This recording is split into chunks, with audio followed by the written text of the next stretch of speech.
Hello बच्चों, कैसे हैं आप सभी। उम्मीद करती हूँ आप सभी ठीक ही होंगे। आज हम बाल गोविंद भगत के बारे में पढ़ेंगे, जिसके लेखक हैं रामवृक्ष बेनीपुरी। रामवृक्ष बेनीपुरी का जन्म बिहार के मुजफ्फरपुर जिले के बेनीपुर गांव में सन 1899 में हुआ। उनके माता पिता के निधन के बाद उनके जीवन के आरंभिक वर्ष कठिनाइयों और संघर्षों में बीते। उनकी 10वीं तक की शिक्षा प्राप्त करने के बाद वे सन 1920 में 1920 में राष्ट्रीय स्वाधीनता आंदोलन से सक्रिय रूप से जुड़ गए, जिसकी वजह से उन्हें कई बार जेल भी जाना पड़ा। उनकी मृत्यु सन 1968 में हुई। 15 वर्ष की अवस्था में बेनीपुरी जी की रचनाएं पत्र पत्रिकाएं छपने लगी। वे बेहद ही प्रतिभाशाली पत्रकार थे। उन्होंने तरुण भारत, किसान मित्र, बालक, युवक, योगी, जनता, जनवाणी और नई धारा आदि पत्र पत्रिकाओं का संपादन किया। गद्य में उनके लेखन को व्यापक प्रतिष्ठा मिली। उनका पूरा साहित्य बेनीपुरी रचनावली के 8 खंडों में प्रकाशित है। एक विशिष्ट शैलीकार होने के कारण उन्हें कलम का जादूगर कहा जाता है। लेखक ने बाल गोविंद भगत के जीवन को बहुत करीब से देखा है, जिसके बारे में उन्होंने अपने लेख में लिखा है। तो आइए बाल गोविंद भगत के बारे में पढ़ लेते हैं।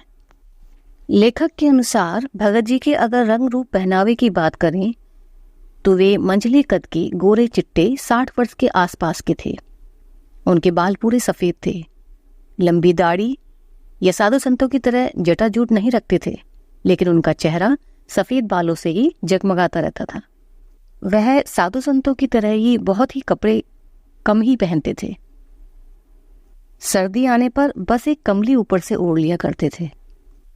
उनके माथे पर रामानंदी चंदन हमेशा चमकता रहता था, जो नाक के एक छोर से औरतों के टीके की तरह शुरू होता था। उनके गले में तुलसी की जड़ की एक माला बंधी रहती थी।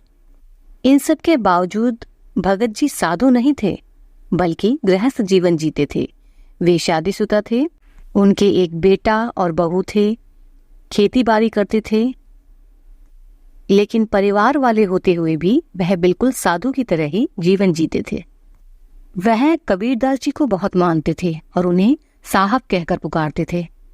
उन्हीं के आदेशों पर चलना, उन्हीं के गीत गाना, झूठ नहीं बोलना और अपना पूरा खरा व्यवहार, यही उनकी पहचान थी। खेती बाड़ी में भी दिल लगाकर काम करते थे और जो कुछ भी उनके खेतों से पैदा होता था वह पहले साहब के दरबार ले जाते, यानी एक कबीरपंथी मठ, जहाँ सभी साधु संत रहते हैं, और वहां से जो भी उन्हें प्रसाद रूप में मिलता वह उसे घर लेकर आ जाते और उसी से अपने गुजारा करते। आषाढ़ की रिमझिम बारिश में भगत जी जब भी कबीर के गीतों को अपनी आवाज में गाना शुरू करते तो खेतों में काम करते हुए पूरा गांव उनके साथ झूमने गुनगुनाने लगता था। उनके स्वर ऐसे लगते मानो आकाश छू रहे हों। कार्तिक मास से फागुन तक भगत की प्रभातियां शुरू हो जाती थी। सुबह सवेरे उठना, नदी स्नान करना, फिर अपनी खंजरी लेकर गीत गाने लग जाना, यही उनकी दिनचर्या रहती, जो कि स्वयं लेखक ने भी देखा है। सब कुछ ऐसे ही चलता रहा और एक दिन बाल गोविंद भगत की संगीत साधना का चरम उत्कर्ष देखने को मिला। यानी उस दिन वह बहुत ही ज्यादा भक्ति संगीत में डूबे हुए थे। उस दिन उनका बेटा मरा था, जो कि दिमागी रूप से थोड़ा कमजोर और सुस्त था। भगत जी का ये मानना था कि ऐसे लोगों को खास प्यार और परवरिश की आवश्यकता होती है। उनकी बहू बहुत ही सुशील थी। वह घर में हर जिम्मेदारी बखूबी निभाती थी।